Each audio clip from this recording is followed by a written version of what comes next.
সবাই, আশা করছি আপনারা সকলে খুব ভালো আছেন। আমিও খুব ভালো আছি।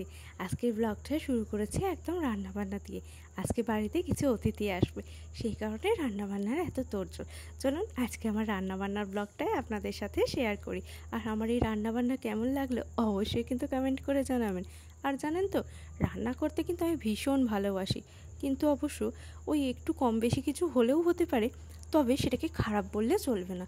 সেটা জাস্ট আমাকে বলে দিতে হবে, কিন্তু তবুও কিন্তু ভালো বলতেই হবে।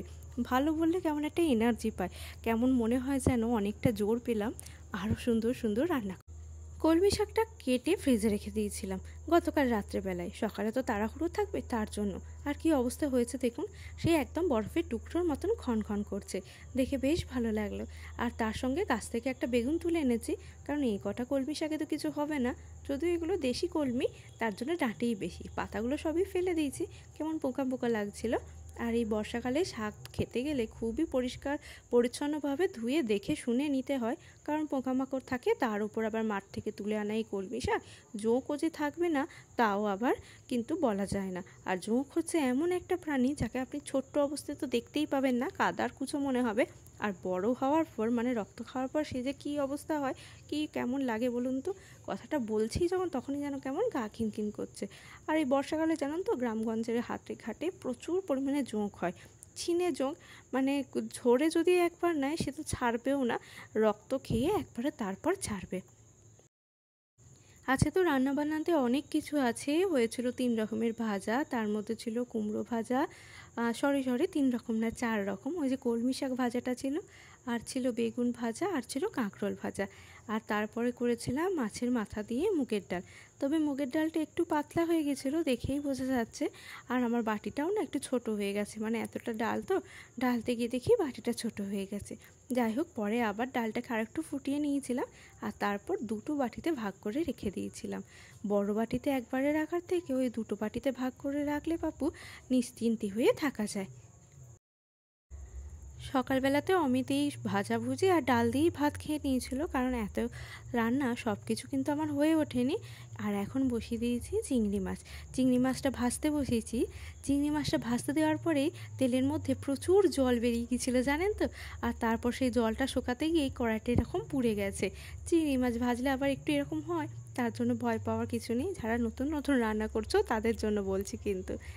আর চিংড়ি মাছটা ওদিকে মালাইকারিটা ফুটতে দিয়ে দিয়েছি, মানে আমার মালাইকারিটা বসিয়ে দিয়েছিলাম। তারপরে কিন্তু এই মাটনটা আমি নিয়ে চলে এসেছি, এটাকে ম্যারিনেট করে রেখে দেবো। কারণ এখনও আমার পাবদা মাছ হবে, চিংড়ি মাছটাও এখনও যদিও সবটা হয়নি, টুকিটাকি আরও কিছু বাকি আছে। সেগুলো করতে করতে এটা কিন্তু বেশ এদিকে ম্যারিনেট করে প্রায় 1 ঘন্টা মতন রয়ে যাবে।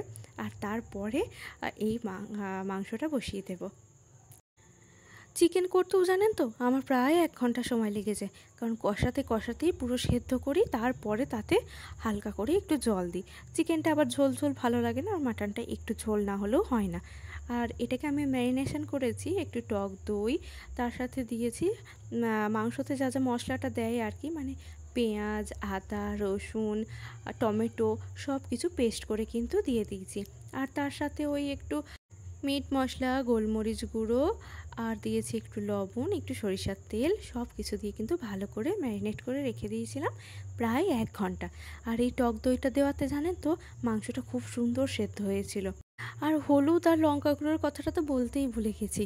ভিডিওটা এডিট করার সময়, মানে ভয়েস ওভার দেওয়ার সময় ওই দেখছি মনে পড়ছে, আর তখন বলছি, মানে আর কি ভুলে গেছি কী কী দিয়ে ম্যারিনেট করেছি আর কি। যাই হোক, এটা তো সবাই জানে, এই সব মশলাগুলো দিয়ে কিন্তু ম্যারিনেট করে রেখে দিয়েছি। তেলটা প্রথমে দিয়েছিলাম কিন্তু একটু কম কম মনে হচ্ছিলো, জানেন তো, তাই আবার একটু তেলটা দিয়ে দিলাম। আর ওই যে মশলাটা আগে থেকে করা ছিল, তাতে আর আদাটা পেস্ট করা ছিল না, আদাটা আলাদাভাবেই রাখা ছিল। আর আদাটা দিতে আমি বেমালুম ভুলে গিয়েছিলাম, পরে মা এসে বলাতে আবার আদাটা দিলাম। মা তো মশলাটা করে রেখেছিল, ভেবেছিলাম হয়তো আদা দেওয়া আছে, কিন্তু আদা দেওয়া ছিল না। মা বলতে পর আবার এসে দিলাম। ভাবুন দেখি, লোকজন আসবে আর আদা ছাড়া এরকম মাংস কেউ রান্না করে, মানে খেতে কীরকম হতো। ফুচকার আলু মাখা আর এই মাংসের ম্যারিনেশন, এতে হাতের ছোঁয়া না দিলে কিন্তু স্বাদ হয় না। যাই হোক, এই দেখুন মালাইকারিটা তো বসিয়ে দিয়েছিলাম, তারপরে ম্যারিনেশন করতে বসেছিলাম। আমার এদিকে মালাইকারিটা কি সুন্দর হয়ে গেছে, আর দেখুন কি সুন্দর ওপরে তেলটাও ভেসে গেছে। রান্না করার পর যখনই দেখবেন রান্নাতে এরকম তেল ভেসে গেছে, তার মাঝেই বুঝবেন যে রান্না একদম ঠিকঠাক হয়েছে। নুন চিনিটার কথা বলছি না, মানে মশলা কষানোর থেকে শুরু করে জল দেওয়ার পর খাবার আগে পর্যন্ত রান্না কিন্তু খুব ভালো হয়েছে, এটা খুব ভালোভাবেই বোঝা যায়। সকাল থেকে তো 5-6 রকমের পদ রান্না হয়েই গেছে, মানে ভাজাভুজিগুলো নিয়েই। গ্যাসের উপরটা তো একদমই খুব নোংরা হয়েছিল, আর এই নোংরা জায়গায় রান্না করতে না একদম ভালো লাগে না, তাই এই দিকটাও পরিষ্কার করে নিলাম। আর এরপর পাবদা মাছটা বসিয়ে দেবো। পাবদা মাছ তো খুব ছিটকায়, তাই একদম ঢাল তরোয়াল নিয়ে দাঁড়িয়ে পড়েছিলাম মাছটা কড়াইয়ে দিতে। দেখেছেন কীরকম ছিটকাচ্ছে। প্রথমে 2টো মাছ ভেজে নিয়েছিলাম, আর তারপরে বাকি 3টে মাছ দিয়ে দিলাম, কারণ কড়াই থেকে যদি না ওঠে। মাছ ভাজাতে বাবু আমি খুব পারদর্শী, যতবারই দিই হয়তো সে লেগে ধরে যায়, কিংবা একেবারে চূর্ণ বিচূর্ণ হয়ে যায়, তাই বললাম আর কি। এখন কিন্তু মাছটা খুব সুন্দর উঠেছে, মানে এটা আমাকে মা শিখিয়ে দিয়েছে। কড়াইটাকে খুব ভালো মতন শুকনো অবস্থায় গরম করতে হবে, তারপরে তেল দিতে হবে। তেলটাতে যতক্ষণ না ধোঁয়া উঠছে ততক্ষণ কিন্তু মাছ দেওয়া যাবে না। ওতে একটু লবণও দিয়ে দিতে হবে, তাতে নিচেটাতে লেগে ধরবে না। সেই প্রসেসেই করেছিলাম। আর খুব ভালো করে কিন্তু মাজা ধোয়া কড়াই হতে হবে, তবেই কিন্তু হবে। মা পই পই করে এটা আমাকে শিখিয়ে দিয়েছিল, তাই আজকে কিন্তু মাছটা আমার একটুও লেগে ধরেনি। নইলে তো একদিন মাছ ভাজতে গিয়ে সে মাছ ঝুড়ো করে ফেলেছিলাম, দিয়ে শেষকালে বললাম এটা একটা নতুন রেসিপি, তোমরা সবাই ট্রাই করে দেখো। নিজের খামতির কথা কি আর ঢাক পিটিয়ে বলা যায় বলুন দেখি। আর এদিকে আমার দেখুন পাবদা মাছের ঝোলটা হয়ে গেছে। ঝোল বলবো না ঝাল বলবো না কালিয়া বলবো জানি না, তবে এটা কিন্তু একমাত্র পেঁয়াজ, টমেটো আর লঙ্কা বাটা দিয়েই করেছিলাম। কাশ্মীরি লঙ্কার গুঁড়ো হালকা দিয়েছিলাম, আর দিয়েছিলাম কাঁচা লঙ্কা। এখন যখন মাটনটা বসিয়েছি তখন কিন্তু অনেকটা সময় পর করেই এসেছি, মানে স্নান করে নিয়েছিলাম, তারপরে এসে বসিয়েছিলাম। মাটনটা যতক্ষণ বেশি ম্যারিনেশনে থাকবে ততই তো ভালো, তাই না? সেই কারণে স্নান ধান করে নিয়েছিলাম। ওদিকে অতিথিরাও সবাই চলে এসেছিল, আর এদিকে দেখুন খাবার সময় হয়ে গেছে কিন্তু এখন। অমিত স্নান করে নিয়েছে, আর ওকে বললাম তুমি একটু স্যালাডটা কুচিয়ে দাও, আমি ততক্ষণ ভাতটা বাড়তে থাকি। আর ওদিকে এখনও কিন্তু আমার মাটনটা নামানো হয়নি।